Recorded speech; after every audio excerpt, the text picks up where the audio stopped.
TS LAWCET ద్వారా ఎవరైతే 3 year LLB 5 year LLB చేద్దాం అనుకుంటున్నారో ఈ వీడియోలో 2 ఇంపార్టెంట్ అప్డేట్స్ చెప్పడం జరుగుతుంది.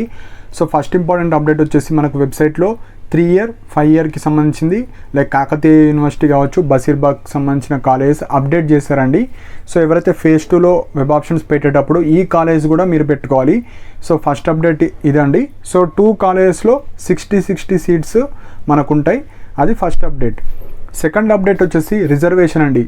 సో రిజర్వేషన్స్ ఎలా ఇస్తారు, ఏ క్యాస్ట్ వాళ్ళకి ఎన్ని సీట్స్ ఉంటాయి అవి కూడా ఎక్స్ప్లెయిన్ చేస్తానండి. సో కొందరికి తెలుసు, ఎవరైతే 3 year LLB వాళ్ళు ఉంటారో వాళ్ళకు ఒక ఐడియా ఉంటుంది రిజర్వేషన్ ప్రాసెస్ ఎంత ఉంటుంది, ఏ రిజర్వేషన్కి ఎంత పర్సంటేజ్ ఉంటుంది. కానీ 5 year LLB వాళ్ళకు కొద్ది ఐడియా ఉండదు. అండ్ ఇంకొక మెయిన్ పాయింట్ ఏంటంటే ఆల్రెడీ ఇప్పుడు లాసెట్లో ఇష్యూస్ ఉన్నాయి. సో సేమ్ ర్యాంక్స్ ఉన్నాయి అండ్ కొన్ని కాలేజెస్లో ప్రాపర్గా డిస్ట్రిబ్యూషన్ చేయలేరు క్యాస్ట్ పరంగా, కొందరికి సేమ్ ర్యాంక్స్. సో ఇలా ఇష్యూస్ ఉన్నాయి కాబట్టి మీరు ఈ ఫేజ్ 2 లోపే ఈ 2-3 days మీరు ఏమన్నా హెల్ప్ డెస్క్ ద్వారా చేస్తే చేయండి, లేదంటే ఫిజికల్గా వెళ్ళి రిప్రజెంటేషన్ అనేది ఇవ్వండి. సో చాలా స్టూడెంట్స్ ఎవరు వేస్తలేరు కాబట్టి వాళ్ళు కూడా పట్టించుకోరు. లైక్ పీజీ సెట్ ఎవరైతే ఈ కౌన్సిలింగ్ కండక్ట్ చేస్తున్నారో ఎవరైనా వెళ్ళాలనుకుంటే ప్రొఫెసర్ జి రామరెడ్డి డిస్టెన్స్ ఎడ్యుకేషన్కి వెళ్ళి మీరు ప్రింట్అవుట్స్ తెప్పించి ఇట్లా ర్యాంక్స్ ఉన్నాయి, ఇష్యూస్ ఉన్నాయి, ఇట్లా ఇప్పుడు 60 seats అనుకోండి 61 members తీసుకోవడం కావచ్చు, అవన్నీ ఇష్యూస్ మీరు చెప్పొచ్చు. So as per rule reservation rule ఎట్లుంటుంది, ఎట్లా ఇంప్లిమెంట్ చేస్తారు అది మాత్రమే ఎక్కుతానండి.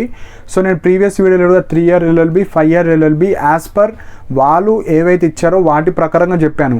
కానీ యాజ్ పర్ రూల్స్ ఎంతమందిని తీసుకుంటారో అది వాళ్ళు ర్యాండమ్గా ఇచ్చారా లేకుంటే వాళ్ళకి ఏమైనా గైడ్ లైన్స్ ఉన్నాయా మనకు తెలియదండి. కాకపోతే ప్రతి కౌన్సిలింగ్లో గవర్నమెంట్ జాబ్స్ కావచ్చు, ఈ సెట్ ఎగ్జామ్స్ కావచ్చు, ఒకటే ప్యాటర్న్ ఉంటుంది. సో ఆ ప్యాటర్న్ మాత్రమే ఎక్స్ప్లెయిన్ చేస్తాను, వాళ్ళు ఎట్లిచ్చారో మనకు అంత ఐడియా లేదు. సో ఫస్ట్ వచ్చేసి ఒకటి అర్థం చేసుకోండి, మనకు ప్రతి కాలేజ్ ఉంది. ఎగ్జాంపుల్ ఇప్పుడు కాకతీయ యూనివర్సిటీ తీసుకుందాం, ఇప్పుడు 60 seats యాడ్ చేస్తారు కదా, ఈ 60 seatsని రిజర్వేషన్ ప్రకారంగా డివైడ్ చేస్తారు ఫస్ట్. సెకండ్ ఇంపార్టెంట్ పాయింట్ వచ్చేసి ఆ రిజర్వేషన్లో ఎవరైతే టాపర్స్ ఉంటారో వాళ్ళకి మాత్రమే ఇస్తారు. సో ఇప్పుడు ఫస్ట్ రిజర్వేషన్ పర్సంటేజ్ చూద్దాం. ఎస్సీ 15%. ఇప్పుడు ఎగ్జాంపుల్ కాకతీయ యూనివర్సిటీ ఉంది, 60 seats ఉన్నాయి, 10% అంటే 6 seats, అదే 15 అంటే +3 యాడ్ చేస్తే 9 seats. అంటే ఎస్సీ స్టూడెంట్స్ని పక్క 9 members తీసుకోవాలా అని మీనింగ్. యాజ్ పర్ రూల్ ఎక్కడైనా ఈ విధంగానే జరుగుతుంది. అదే ఇప్పుడు ఎస్టీ అనుకోండి, 10% అంటే 6 స్టూడెంట్స్ని పక్కా ఎస్టీ వాళ్ళు ఉండాలి. BCA 7%, BCB 10%, BCC 1%. అంటే 1% అంటే మళ్ళీ 6 అంటే ఒక స్టూడెంట్ని తీసుకోవాలి పక్కా. BCD 7%, BCE 4%, EWS. So EWS వాళ్ళు ఓసీ వాళ్ళు, ఓన్లీ ఓసీలో ఎవరికైతే ఇన్కమ్ సర్టిఫికేట్ కావచ్చు, ఎవరైతే సర్టిఫికేట్స్ ప్రాపర్గా ఉంటాయో వాళ్ళు మాత్రమే ఎలిజిబుల్. ఈ ఓసీలో ఉన్న వాళ్ళని ఈడబ్ల్యూఎస్ అంటారు. మళ్ళీ నార్మల్ ఓసీ వాళ్ళు ఉంటారు, వాళ్ళు వేరు. సో ఓసీ ఈడబ్ల్యూఎస్ వాళ్ళందరూ వేరు. అండ్ ఇంకొక మెయిన్ పాయింట్, ఎవరైతే అదర్ స్టేట్ నుంచి వచ్చిన వాళ్ళు వాళ్ళందరూ జనరల్ కేటగిరీ కింద వస్తారు. మీ ఈ రిజర్వేషన్లలో రారు, ఓన్లీ జనరల్ కేటగిరీ సీట్లోనే మీకు మెరిట్లో వస్తే తప్ప మీకు సీట్ రాదు. సో ఇవి డిస్ట్రిబ్యూషన్ అండి. సో ఫస్ట్ ఇంపార్టెంట్ పాయింట్ వచ్చేసి ఇప్పుడు మీరు వెబ్ ఆప్షన్స్ పెడతారు, ఫస్ట్ ఫేజ్లో వచ్చినాయి, కొందరికి రాలేవు, కొందరికి వచ్చినాయి. ఇప్పుడు ఎగ్జాంపుల్గా ఇప్పుడు పెద్దంకంటి లా కాలేజ్ ఉంది, అందులో 201 members అలొకేట్ చేశారు.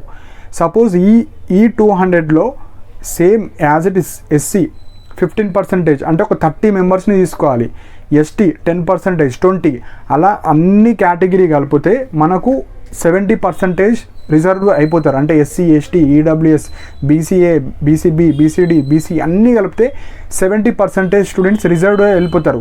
ఏవైతే మిగతా 30%, ఇప్పుడు ఈ 30%లో మనకు ఒక 60 seats ఉంటాయి. ఆ 60 seats జనరల్ కేటగిరీలో ఉంటాయి. అంటే జనరల్ అంటే ఓసీ జనరల్, మళ్ళీ ఓసీ ఈడబ్ల్యూఎస్ కాదు, ఓసీ జనరల్ అండ్ టాపర్స్. ఎవరైతే ఇప్పుడు కేటగిరీ ఉంటుంది, అలాటెడ్ కేటగిరీ ఉంటుంది. సో ఈ డిఫరెన్స్ కూడా మీరు తెలుసుకోండి. కేటగిరీ అంటే మన సెల్ఫ్ కేటగిరీ ఏంది, మీరు బీసీఏనా, బీసీబీయా, ఎస్సీయా, ఎస్టీయా. అలాటెడ్ కేటగిరీ అంటే ఇప్పుడు ఎవరైతే ఈ కేటగిరీ స్టూడెంట్స్లో టాపర్స్ ఉంటారు కొందరు, అంటే మంచి స్కోర్ తెచ్చుకొని స్టేట్ టాపర్స్ ఉంటారు కదా, వాళ్ళకు వాళ్ళ క్యాస్ట్లో కాకుండా జనరల్ కేటగిరీలో ఇస్తారు. అంటే అది అందరికీ రిజర్వ్. అంటే ఓసీ జనరల్ వాళ్ళకు BCA, BCB, SC, ST toppers వచ్చారనుకోండి, వాళ్ళకు జనరల్ కేటగిరీలో ఇస్తారు. అంటే ఈ 60 seatsలో ఓసీ వాళ్ళు ఉంటారు, అదర్ క్యాస్ట్ స్టూడెంట్లు కూడా ఉంటారు. ఇది 60 సీట్స్. మిగతా 140 సీట్స్ ఉంటాయి కదా ఏవైతే పెద్దంకంటి కాలేజ్, అవి ఏ క్యాస్ట్ వాళ్ళకి వాళ్ళకే ఇస్తారు, జంబల్స్ గారు. అంటే ఎస్సీ సీట్స్ ఎస్సీ, ఎస్టీ వాళ్ళకి ఎస్టీఏ, బీసీఏ, ఈడబ్ల్యూఎస్ అంటే ఈడబ్ల్యూఎస్ వాళ్ళకే ఇస్తారు. సో ఒకటి అర్థం చేసుకోండి, క్యాస్ట్ రిజర్వేషన్ ఉన్న వాళ్ళకే ఇస్తారు, ఎవరి క్యాస్ట్ వాళ్ళకు. ఓసీలో మాత్రం ఓసీ ఈడబ్ల్యూఎస్ మీకు కూడా రిజర్వేషన్ వచ్చింది, ఇక్కడ అందరికి ఉన్నాయి రిజర్వేషన్లు. సో ఓసీ ఈడబ్ల్యూఎస్ వాళ్ళకు ఈడబ్ల్యూఎస్ ఉంది. ఓసీ జనరల్ కేటగిరీ అంటే టాపర్స్ ఓసీలో వస్తే ఓసీలో వచ్చేస్తుంది. ఈ బీసీ ఎస్సీ ఎస్టీ వాళ్ళు టాపర్స్ ఉంటే వాళ్ళకు కూడా ఓసీ జనరల్లో ఇస్తారు, ఈడబ్ల్యూఎస్లో కాదు, జనరల్. సో ఇది మెయిన్ పాయింట్ అండి. సో పెద్దంకంటిలో 200 ఉంటే క్యాస్ట్ పరంగా సీట్లు ఇస్తారు. కాకపోతే మనకు లాస్ట్ సెట్లో ఇష్యూస్ ఉన్నాయి, సేమ్ ర్యాంక్ ఇష్యూస్ కావచ్చు, కొందరికి మంచి ర్యాంక్ వచ్చి కూడా రాకపోవచ్చు. అండ్ ఇంకొక మెయిన్ పాయింట్ ఏంటంటే ఇప్పుడు లా కాలేజ్ 2023 అట్లున్నాయి. కొందరు ఏం చేస్తారంటే 2-3 కాలేజెస్ పెట్టారు. వాళ్ళు పెట్టిన కాలేజ్ కాకుండా వేరే కాలేజెస్లో నాకన్నా పెద్ద ర్యాంక్ వాళ్ళకి వచ్చిందంటే ఇప్పుడు మీరు ఆ కాలేజే పెట్టలేరు, మీకేమో ఆ కాలేజ్ ఆ పర్సన్ మీకన్నా పెద్ద ర్యాంక్ అయినా వచ్చింది, అట్లాంటివి ఓకే యాక్సెప్ట్ చేస్తాం. కానీ ఇప్పుడు మీరు పెట్టారు, సపోజ్ ఎగ్జాంపుల్ పెద్దంకంటి పెట్టారు, మీకన్నా పెద్ద ర్యాంక్ వాళ్ళకి వస్తే అప్పుడు ఆబ్జెక్ట్ చేయొచ్చు. కానీ మీరు ఆ కాలేజే పెట్టకుండా నాకన్నా పెద్ద ర్యాంక్ వాళ్ళకి ఇచ్చినట్టే మీరు ఆ ఆప్షనే ఆప్ట్ చేసుకోలేరు. సో నేను ఇద్దరికి చెక్ చేశాను, ఒక పర్సన్ కాలేజ్ పెట్టలేడు కానీ నాకన్నా పెద్ద ర్యాంక్ వాళ్ళకి వచ్చినట్టే వస్తుంది. మీరు ఆ కాలేజే పెట్టినప్పుడు మీకు ఆ కాలేజ్ గురించి మాట్లాడే రైట్ లేదు ఫస్ట్. సో ఇది తెలుసుకోవాలి. సో చాలా స్టూడెంట్స్ ఏం చేస్తున్నారంటే 5-6 కాలేజెస్ పెడుతున్నారు. సో ఆ మిస్టేక్ చేయకండి అండి. సో మనకు కన్వీనర్ సీట్ రావాలంటే ఇప్పుడు ఏవైతే సీట్స్ మిగిలినాయో వాటికి మాత్రమే మీరు ఎలిజిబుల్ అవుతారు. ఎగ్జాంపుల్ ఇంకొక మెయిన్ పాయింట్ ఏంటంటే ఇప్పుడు ఎగ్జాంపుల్ ఏదో ఒక కాలేజ్ ఉంది, ఇప్పుడు ఉస్మానియా యూనివర్సిటీ కావచ్చు, ఏదో ఒక కాలేజ్. ఇప్పుడు ఆదర్శ లా కాలేజ్ తీసుకుందాం. ఆదర్శ లా కాలేజీలో ఫేజ్ 1 తర్వాత ఎన్ని వేకెన్సీస్ ఉన్నాయో, సపోజ్ 5-10 ఉన్నాయి అనుకోండి, ఆ 5 ఎస్సీలో ఉన్నాయా, ఎస్టీలో ఉన్నాయా, బీసీఏలో ఉన్నాయా, బీసీడీలో ఉన్నాయా, ఏ క్యాస్ట్ వాళ్ళకే ఇస్తారు. ఇప్పుడు ఎగ్జాంపుల్ ఆ 5 ఉన్నాయనుకోండి, ఆ 5లో బీసీఏ వాళ్ళకి లేవు అంటే ఆ బీసీఏ వాళ్ళకి ఇవ్వరు ఆ కాలేజీలో ఇక, ఎందుకంటే ఆల్రెడీ ఫిల్ అయిపోయినాయి. ఎగ్జాంపుల్ ఇప్పుడు ఉస్మానియా యూనివర్సిటీ ఉంది, ఆల్మోస్ట్ అన్ని ఫిల్ అవుతాయి. ఎక్కడో ఒక దగ్గర బీసీఏ క్యాండిడేట్ జాయిన్ అవ్వలేడు, ఒక వేకెన్సీ ఏర్పడింది కదా, ఆ BCA candidate seat only BCA వాళ్ళకే ఇస్తారు, వేరే క్యాస్ట్ వాళ్ళకి ఇవ్వరు. సో ఇట్లా రూల్ ఆఫ్ రిజర్వేషన్ ఉంటాయి. సో మెయిన్ పాయింట్ మీకు ఫేజ్ 2లో సీట్ వస్తుందా రాదా డిపెండ్ అయ్యేది మీ క్యాస్ట్లో మీ ర్యాంక్ ఎంత మంచిగా ఉంది, అది ఫస్ట్. సెకండ్, మీ క్యాస్ట్ వాళ్ళు లైక్ ఆ సీట్ క్యాన్సిల్ చేసుకుంటే తప్ప మీకు రాదు సీటు. సో ఇది నేను అందుకే చాలాసార్లు చెప్పాను, వెబ్ ఆప్షన్స్ పెట్టేటప్పుడు ఫస్ట్ మీకు నచ్చిన వెబ్ ఆప్షన్స్ పెట్టుకోండి, దాని తర్వాత అన్ని కాలేజెస్ పెట్టండి. చాలా స్టూడెంట్స్ 2-3 కాలేజెస్. అండ్ ఇంకొక మెయిన్ పాయింట్ ఏంటంటే కొన్ని 5 year LLB ఉంటాయి, ఆ 5 year LLB రెసిడెన్షియల్ కాలేజెస్లో రిజర్వేషన్ రూల్స్ కూడా చెప్పాను నేను. కొందరికి ఎస్సీ వాళ్ళనే తీసుకుంటారు ఒక కాలేజ్లో, కొందరికి ఎస్టీ వాళ్ళని తీసుకుంటారు, కొందరికి బీసీ వాళ్ళనే తీసుకుంటారు. అవి క్యాస్ట్ బట్టి కాలేజెస్ అవి, అందులో ఓన్లీ వాళ్ళ క్యాస్ట్ టైప్ ఆఫ్ 80-90% స్టూడెంట్స్ వాళ్ళని తీసుకుంటారు. మళ్ళీ మాకు అసలు రిజర్వేషన్ లేదంటే అవి రూల్స్ అండి, అవి రూల్స్ ప్రకారం ఇస్తారు. సో మీరు ఫస్ట్ రూల్స్ చదవండి.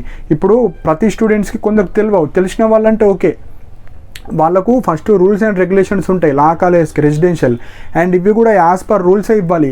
సో వాళ్ళు సేమ్ ర్యాంక్స్ ఇవ్వడం కావచ్చు. కొందరికి ఎవరైతే లైక్ నేను ఒక 15 days ముందు చెప్పిన మీరు వెళ్ళి ఒకసారి రిప్రజెంట్ ఇవ్వండి అని, ఎవరు కూడా రిప్రజెంటేషన్ ఇవ్వలేరు. ఇవ్వకపోతే వాళ్ళు కూడా లైట్ తీసుకుంటారు. ఎవరైతే ఈ పీజీ సెట్ లైక్ ఈ లా సెట్ కండక్ట్ చేస్తున్నారో వాళ్ళు కూడా ఎవరు పట్టించుకోరు. సో మెయిన్ పాయింట్ ఏంటంటే ఫేజ్ 2 ఇప్పుడు ప్రాపర్గా పెట్టండి. ఎవరైతే పెడుతున్నారో ఫస్ట్ మీకు నచ్చిన కాలేజ్ పెట్టండి, లా కాలేజ్ అన్నీ పెట్టండి. 3 year కావచ్చు, 5 year కావచ్చు. పెట్టిన తర్వాత మీకు దగ్గరలో ఉన్నాయి ఫస్ట్ ప్రిఫరెన్స్ ఇవ్వండి. నెక్స్ట్ ఈ హైదరాబాదే కాదు పక్క జిల్లాలో కూడా పెట్టాలి మీరు, అప్పుడు మాత్రమే సీట్ రావడానికి ఛాన్సెస్ ఉంటాయి. ఎందుకంటే చాలా తక్కువ ఉంటాయి. ఇప్పుడు ఎగ్జాంపుల్ మీకు ఎంత క్లారిటీగా చెప్తాను. ఇప్పుడు కాకతీయ యూనివర్సిటీ 60 యాడ్ అవుతాయి. ఆ 60లో ఇప్పుడు ఎగ్జాంపుల్ 60 అంటే మీరు ఎన్నిటికి ఎలిజిబుల్ అంటే ఎస్సీ స్టూడెంట్ 15% అంటే 10% అంటే 6, ఇంకొక 5% యాడ్ చేస్తే 9 సీట్స్ మాత్రమే మీరు ఎలిజిబుల్. మీ క్యాస్ట్లో 9 మెంబర్స్ని తీసుకుంటారు. అదే ఇప్పుడు ఈడబ్ల్యూఎస్ అనుకోండి, 10%, 6 స్టూడెంట్స్ ఈడబ్ల్యూఎస్ మ్యాండేటరీగా ఉండాలి యాజ్ పర్ రూల్ ప్రకారంగా చెప్పిన వాళ్ళు ఎట్లా తీసుకుంటారో మనకు తర్వాత విషయం. కానీ ఇప్పుడు బీసీఈ మైనారిటీ వాళ్ళు 4%, సో 4 అంటే 2.4 వస్తుంది. వాళ్ళు 2 మెంబర్స్ని తీసుకోవచ్చు, 3 మెంబర్స్ అన్న తీసుకోవచ్చు. అట్లా పాయింట్లలో ఉంటే లీస్ట్ ఇప్పుడు 3.4 వచ్చింది, డివైడ్ చేస్తే 3 మెంబర్స్ని తీసుకుంటారు. యాజ్ పర్ రూల్ అట్లా చేస్తారు. ఇప్పుడు ఎగ్జాంపుల్ మనకు బీసీఏ ఉన్నారు 7%, మనకు 10% అంటే 6 మెంబర్స్, 5% అంటే 3 మెంబర్స్. అదే 7 అనుకోండి 4 మెంబర్స్ ఆర్ 3 మెంబర్స్ అట్లా తీసుకుంటారు. సో యాజ్ పర్ రూల్ ఇప్పుడు టీఎస్ లాట్ సెట్లని ఇట్లా ఇష్యూస్ ఉన్నాయి. వేరే సెట్ ఎగ్జామ్స్ నేను చూస్తున్నా కదా, ఎంఫార్మసీ కావచ్చు, ఎంటెక్ కావచ్చు, మీకు వేరే బీఎడ్ కావచ్చు, పీజీ సిపి గేట్ ద్వారా పీజీ కావచ్చు, యాజ్ పర్ రూల్స్ వాళ్ళు రిజర్వేషన్స్ ఫాలో అవుతారు. సో ఇందులో ఇష్యూస్ ఉన్నాయి కాబట్టి మీరు ఎవరైతే మెయిల్ సర్వీస్ ద్వారా రిప్రజెంటేషన్ అని ఇవ్వండి, లేదంటే మనకు ఆఫీస్ కన్నా వెళ్ళండి. ఏదైతే LAWCET professor G Rama Reddy distance ఎడ్యుకేషన్కి వెళ్ళి మీరు ఇలా ఇష్యూస్ ఉన్నాయి అంటే వాళ్ళు సాల్వ్ చేస్తారు. లేదు మేము యాజ్ పర్ రూలే ఇచ్చినామంటే ఇవే ఫాలో అవ్వాలి మనం. సో ఇవి మెయిన్ పాయింట్ అండి. ఒకటే, మీరు వెబ్ ఆప్షన్స్ పెట్టేటప్పుడు అన్ని వెబ్ ఆప్షన్స్ పెట్టండి, అప్పుడే ఛాన్సెస్ ఉంటాయి. సో మీరు మెయిన్గా మనకు వెబ్సైట్లో కట్ ఆఫ్స్ కూడా ఉన్నాయి. సో ఏ కాలేజీలో ఎట్లా కట్ ఆఫ్ ఉన్నాయి, మన క్యాస్ట్కి ఎక్కడ కట్ ఆఫ్ ఉంది అవి చూసుకోండి, ఒక క్లారిటీ వస్తుంది. సో మనకు ఏ కాలేజీలో కట్ ఆఫ్స్ కొద్దిగా దగ్గరలో ఉన్నాయి, ఆ కాలేజ్ కట్ ఆఫ్ మీ క్యాస్ట్, మళ్ళీ వేరే క్యాస్ట్తో సంబంధమే లేదు మనకు. బీసీఏ వాళ్ళు బీసీఏ కట్ ఆఫ్ మాత్రమే చూసుకోండి, బీసీబీ వాళ్ళు బీసీబీ కట్ ఆఫే, ఎస్సీ వాళ్ళు ఎస్సీ. సో అలా చూసుకున్న తర్వాత మీరు మనకెంత ర్యాంక్ ఉంది, ఆ కాలేజీలో కట్ ఆఫ్ ఎంత ఉంది, అప్పుడు మీరు చెక్ చేసుకొని మిగతా వెబ్ ఆప్షన్స్ అన్నీ ఇవ్వండి. సో ఇవి మెయిన్ పాయింట్స్ అండి. సో ఇంకా ఏమైనా పాయింట్స్, ఏమైనా డౌట్స్ ఉంటే కింద కమెంట్ సెక్షన్లో మెన్షన్ చేయండి.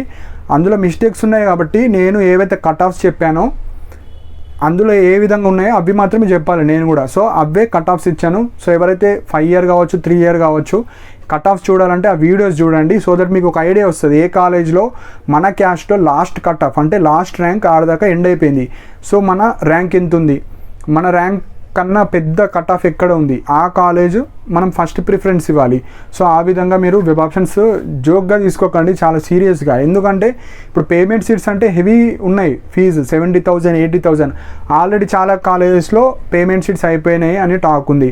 సో ఇప్పుడు ఉన్నది మనకు కన్వీనర్ సీట్స్ మాత్రమే. సో కన్వీనర్ కూడా మీరు ప్రాపర్గా 2-3 పెడితే సీట్స్ అయితే రావండి. సో పక్కా లా చేసే వాళ్ళు అన్నీ పెట్టండి, ఎక్కడో ఒక దగ్గర వస్తుంది. లేదంటే నెక్స్ట్ ఇయరే మళ్ళీ ఎగ్జామ్ రాయాలి, మళ్ళీ అప్పుడు జాయిన్ అవ్వాలి. సో వెబ్ ఆప్షన్స్ అయితే ప్రాపర్గా పెట్టండి. 5 ఇయర్ కావచ్చు, 3 ఇయర్ ఎల్ఎల్బి కావచ్చు. మీకు వెబ్సైట్లోనే అన్ని డీటెయిల్గా రూల్స్ అండ్ రెగ్యులేషన్స్ ఉంటాయి, ఒకసారి చెక్ చేసుకోండి. మీరు ఎవరైతే హైదరాబాద్లో ఉన్నారో మీకు ఇష్యూస్ ఉన్నాయి అనుకుంటే మీరు ఆఫీస్కి వెళ్ళండి. ఆఫీస్కి వెళ్తే అప్పుడు అందరికీ యూస్ఫుల్ అవుతాయి. వెబ్సైట్లో కూడా అప్డేట్ చేస్తారు. లేదు మేము ప్రాపర్గానే ఇచ్చినాం, మేము ఎట్లిస్తే అట్లా ఫాలో అవ్వాలి అనుకుంటే యాజ్ పర్ రూల్ వాళ్ళు ఎట్టిచ్చిలో అట్లనే ఫాలో అవ్వాలి. సో ఇవ్వండి. ఇంకేమైనా డౌట్స్ ఉంటే కింద కామెంట్ సెక్షన్లో మెన్షన్ చేయండి. ఏమైనా ఫాస్ట్ అప్డేట్స్ ఉంటే కూడా నేను నా టెలిగ్రామ్ ఛానల్లో పోస్ట్ చేయడం జరుగుతుంది. సో ఇంట్రెస్ట్ ఉన్న వాళ్ళు జాయిన్ అవ్వండి. టెలిగ్రామ్ ఛానల్కి సంబంధించిన లింక్ కూడా కింద కామెంట్ సెక్షన్లో మెన్షన్ చేశాను. అండ్ ఇంకా ఏమైనా పాయింట్స్ మిస్ అయితే కింద మెన్షన్ చేయండి, సో రిప్లై ఇవ్వడం జరుగుతుంది. ఇలాంటి అప్డేట్స్ కోసం నా ఛానల్ని సబ్స్క్రైబ్ చేసుకోండి. And thank you for watching my video.